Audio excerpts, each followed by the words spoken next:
Petit pas vert, des outils en santé environnementale pour les assistantes maternelles. Prendre soin de la peau des tout-petits. Bonjour et bienvenue à tous sur le podcast Petit pas vert qui vous est proposé par la Mutualité française Nouvelle-Aquitaine, une fédération de vraies mutuelles et un expert en prévention qui vous aide à prendre soin de votre santé. Il est financé par l'ARS Nouvelle-Aquitaine dans le cadre de la stratégie des 1000 premiers jours de l'enfant et de son action en santé environnementale. La peau des tout-petits est bien plus fine et perméable que celle des adultes, ce qui la rend particulièrement sensible aux substances chimiques présentes dans les cosmétiques ou les couches. Dans cet épisode, on vous explique pourquoi cette vulnérabilité existe.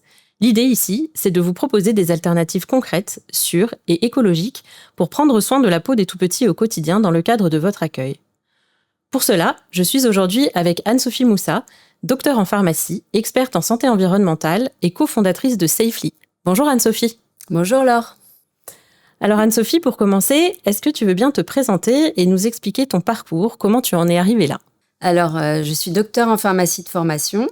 J'ai eu une première partie de vie professionnelle dans l'industrie du médicament.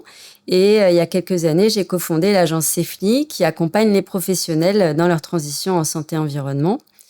J'ai un fort, à titre personnel, j'ai un fort intérêt pour l'écologie et la santé, mais ça c'est sûr.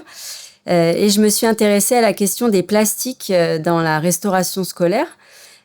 Pour mes enfants, cette question a émergé en 2017, ce qui fait que je me suis engagée au niveau citoyen pour éliminer ces plastiques des cantines. Et ça m'a donné envie de m'investir professionnellement sur cette même question de l'exposition aux substances chimiques dans les produits du quotidien. Donc, depuis 7 ans, j'œuvre auprès des agences régionales de santé et des collectivités pour accompagner le changement de produit, le changement de pratique auprès des jeunes enfants, donc que ce soit dans les crèches ou les écoles, et dicter des recommandations sur ces sujets. Et notamment, je contribue au projet Recocrèche qui est porté par l'ARS Nouvelle-Aquitaine. Alors le sujet dont j'aimerais qu'on discute aujourd'hui, ce sont les couches. Les assistantes maternelles ne les fournissent pas toujours, mais cela peut arriver et puis elles sont quand même aussi en lien avec les parents et donc je pense que elles peuvent avoir des questions ou discuter de ce sujet avec les parents. Et ma première question, ce serait quand on évoque les couches, pour toi, qu'est-ce qui te vient en tête en premier ? Il y a le fait que ces couches, elles vont être portées 24 heures sur 24 pendant les premières années de la vie des petits. Donc c'est des périodes quand même qui sont assez longues puisque ça peut être 2 ans, voire un peu plus.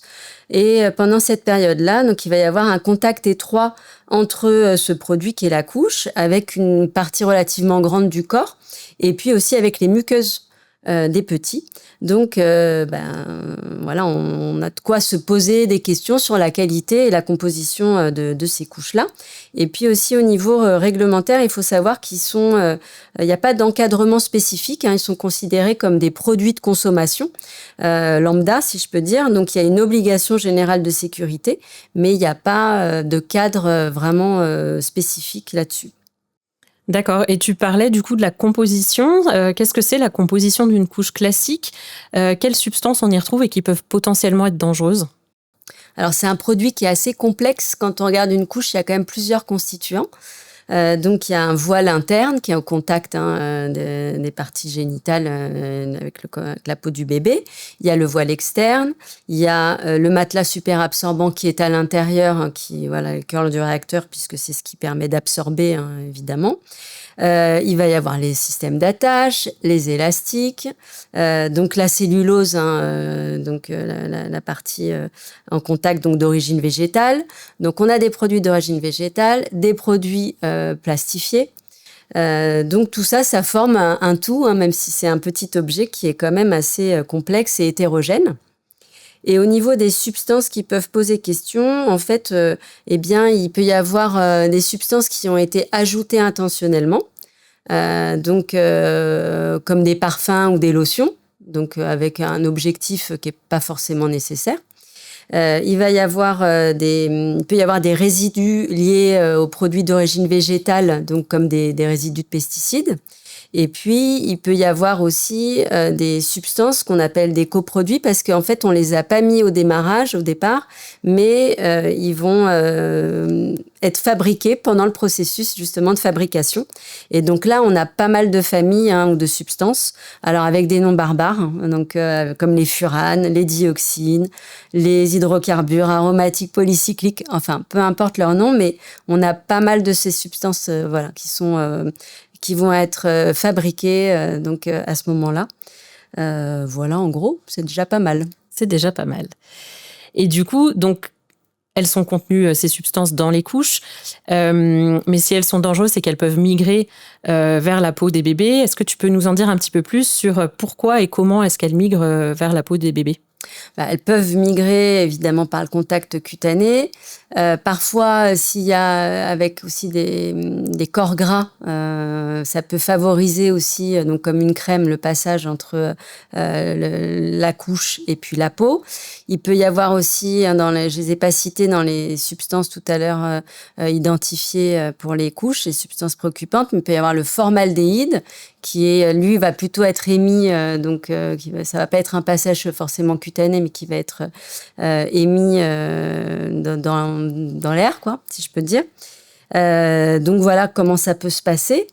Peut-être rappeler un petit peu l'historique, ce qui s'est passé ces dernières années, parce qu'il s'est passé pas mal de choses autour de cette question-là. Il y a eu, vous savez, les magazines grand public, mais un petit peu confidentiels, comme UFC Que Choisir, qui font des études, qui testent les produits. Ils ont fait une première alerte en 2017 en disant qu'il y avait des questions qui se posaient sur la composition des couches. Suite à ça, les autorités s'en sont emparées, donc à travers le rapport de l'ANSES, qui est l'Agence de sécurité sanitaire de l'alimentation, de l'environnement et du travail, qui a rendu un gros rapport. C'est un avis collectif, on appelle ça un avis d'experts, mais un avis collectif, et ils ont testé 23 références de couches. Donc voilà, ils sont vraiment allés faire des tests avec des types de couches assez différents. Ils ont testé 15 substances ou familles de substances.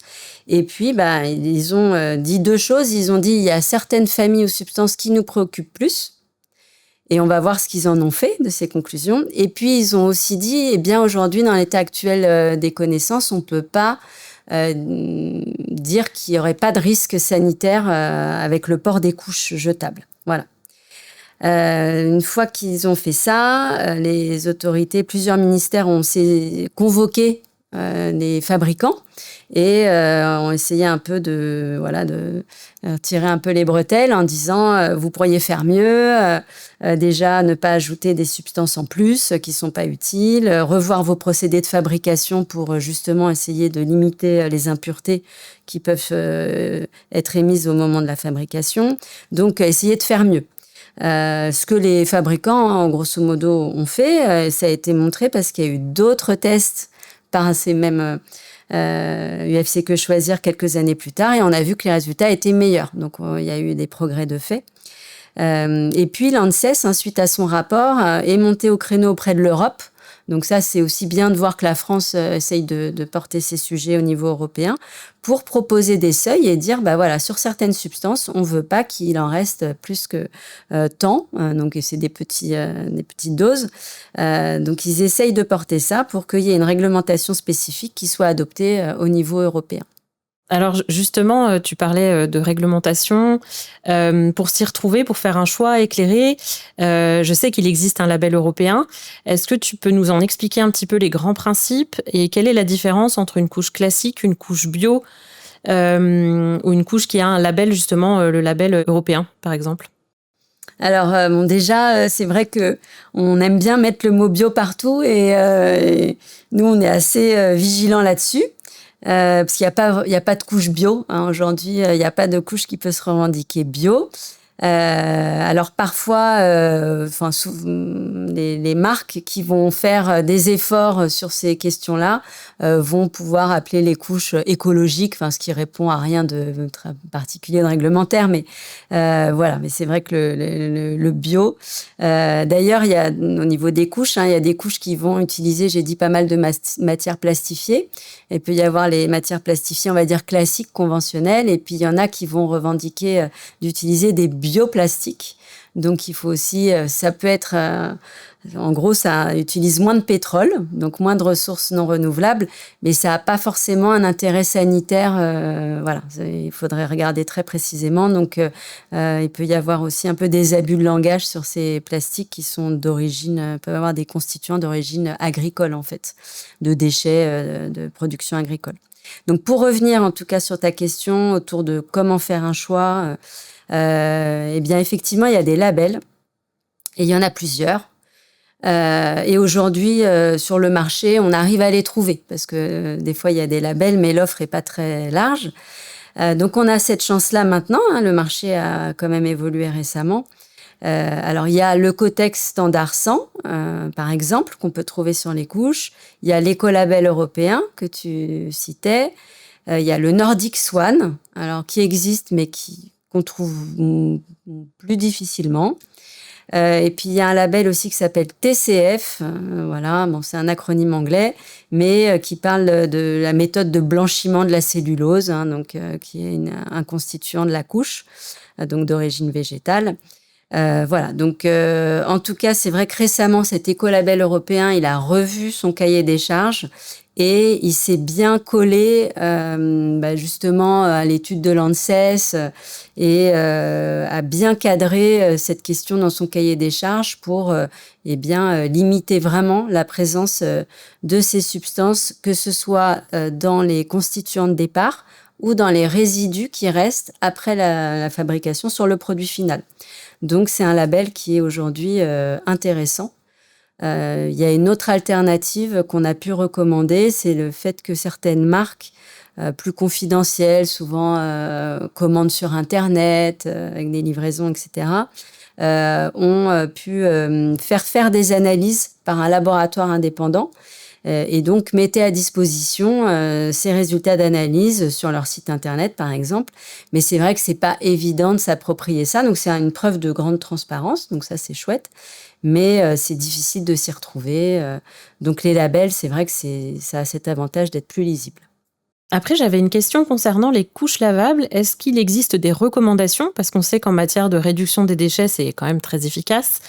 Et pour ces raisons, il y a certains départements qui mettent en place des aides financières, notamment pour les parents et pour les assistantes maternelles. Mais qu'est-ce qu'il en est de l'aspect santé?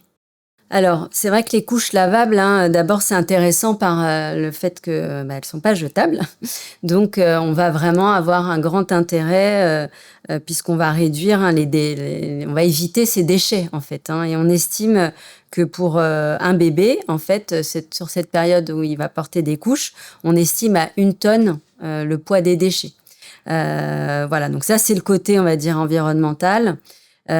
Côté sanitaire, c'est vrai que ces couches textiles, alors elles peuvent être en tissu bio. Donc là, c'est bio parce que c'est effectivement une fibre qui va être produite dans des conditions, des principes d'agriculture biologique. Ou ça peut être des tissus qui vont être certifiés. Alors, je citais tout à l'heure le label Ecotex Standard 100, qui est un label qui aujourd'hui qu'on trouve assez fréquemment ou sur de la lingerie pour enfants, par exemple. Donc, ces textiles, ils peuvent être bio ou certifiés. Et donc, c'est vrai qu'ils sont, en termes de composition, ils sont de composition plus simple et moins préoccupante que les couches jetables, comme je l'ai dit, où il y a beaucoup de constituants et beaucoup de substances préoccupantes potentiellement. Donc ça, c'est une chose. Donc l'impact sur l'environnement qui est moindre, ça, on l'a déjà dit, sur les déchets, mais aussi sur la fabrication en termes d'utilisation d'eau, d'utilisation d'énergie et de matières non renouvelables. Après, c'est vrai que nous, en tout cas, quand on travaille auprès des crèches, il y a des crèches qui fonctionnent comme ça. C'est pas quelque chose qu'on qu'on pousse parce qu'on sait que, mais quand elles le font, on ne les dissuade pas, parce que c'est une mise en œuvre qui reste quand même complexe. Donc, ça peut convenir pour certains, mais pas pour tout le monde.